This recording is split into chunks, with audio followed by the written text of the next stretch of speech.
This is a submission for Caleb, aka Classy Whale's One Line Wonder Challenge. Thank you to Caleb for the opportunity to participate.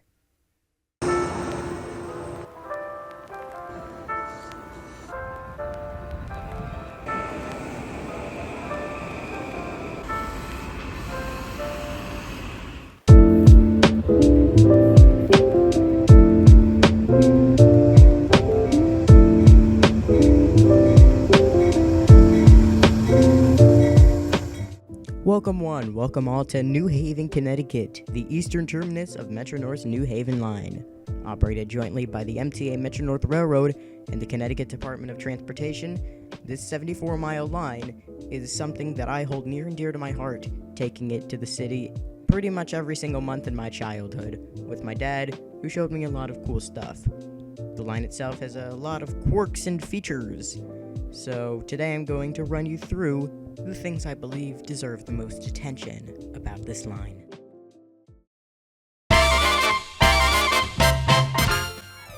Okay, first things first, a little background. This is the Metro-North Railroad. However, today we don't really care about anything west of the Hudson River, so I'm just gonna go ahead and, okay, that's better. Right off the bat, I'm gonna hit you with a fun fact. From Grand Central to Pelham, it runs on 750-volt DC third rail, like the rest of the Metro-North network, except for the diesel parts. But as soon as it reaches Pelham, it actually switches over to overhead catenary, because this line actually is part of the Northeast Corridor, the busiest rail line in the United States. But what about the line itself? First things first, let's cover the schedule. One of the things that allowed me to take this line so often is the incredible weekend frequencies for regional rail, especially in America, packing in 30-minute headways both north and south of Stamford. And the situation at peak is just amazing. If we zone in on, say, Bridgeport here, I'll just let this image speak for itself. But what about the rolling stock, I hear you cry? During the MTA's reign on the New Haven line, it mainly used the Metropolitan Series, or M Series, of rail cars, from the Bud M2 all the way up to the current Kawasaki M8, which is currently the sole train running on this line, as the order was able to completely wipe out all of the Cosmopolitans and Triopolitans running on the line prior. Side note, by the way, these things have absolutely heavenly motors, just take a listen.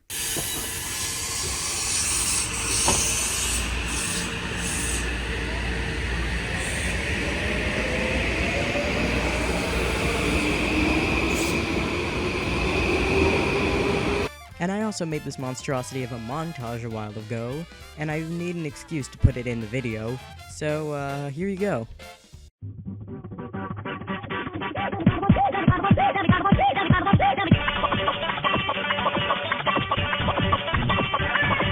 Yo, coming in with the sound, pushing cars on fire. Looking up, we can reach my star, like for busting in my own. I'm in the face, like I see a block past it. Nah, we just want a little rhyme, dog. Call me, but you won't be just a night love. And I might just turn a mile high club. Only for the beginning, I'm thinking of my plan. Yeah, let me touch that down. I'm rolling on until it comes back down. Half the films are what's it all about? With the other half jiving. I love that down. Yeah, I love that down. Yeah, I love that down. The flip your back, watch that one. When I'm have one, like yeah, your mama can hump.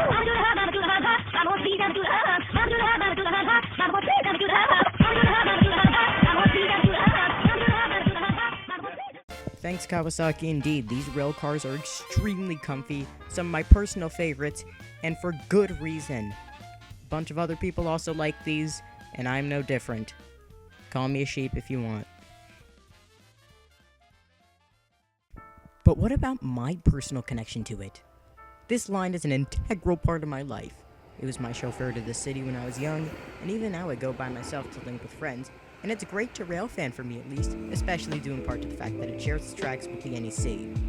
It was always fun watching the scenery roll by from suburban hell to bustling Harlem and Grand Central Terminal through Stamford, along the water, and old rickety metal bridges. But what about everyone else?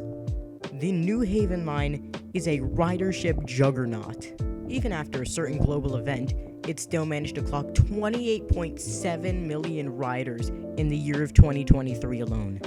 And that's due in part to a pretty good route. Let's take a look at the map.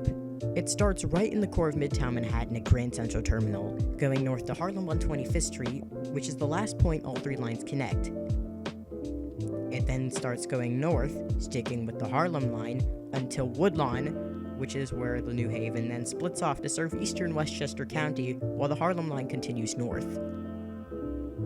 At New Rochelle, it merges with the Northeast Corridor, and then still continues north into Connecticut, where it then reaches Stamford, which is a huge business area, serving companies such as WWE and Henkel.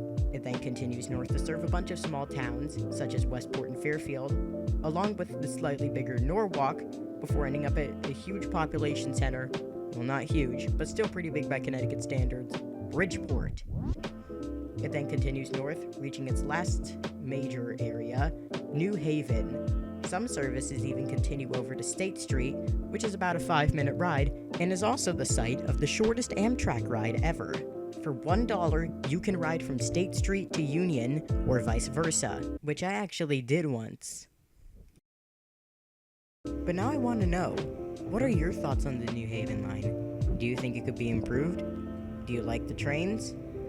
If you have any sort of thoughts, please don't hesitate to tell me in the comments. Thank you for watching.